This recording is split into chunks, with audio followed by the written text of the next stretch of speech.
חשבתם פעם איך אתם מתנהגים על האופנוע שאתם נתקלים באירוע פח"ע?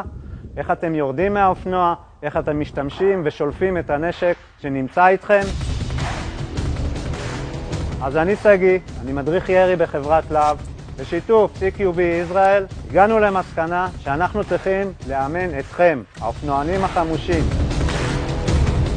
בנינו קורס שמתאים לכם לבוא ולהתמקצע, לתת לכם כלים כדי לדעת איך אני נלחם עם ועל אופנוע, איך אני משתמש באופנוע כמחסה.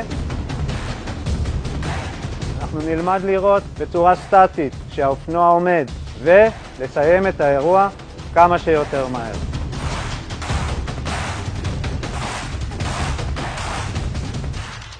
לא רק שאתם מתאמנים עם האופנוע הפרטי שלכם והאקדח שלכם, יש לנו מערכת מטרות ייחודית. המערכת הזו מגיבה ויודעת לתת לנו בזמן אמת את הפידבק של איפה שפגענו במטרה. חוויה ייחודית. מצפה לראותכם באימון. בואו להתאמן.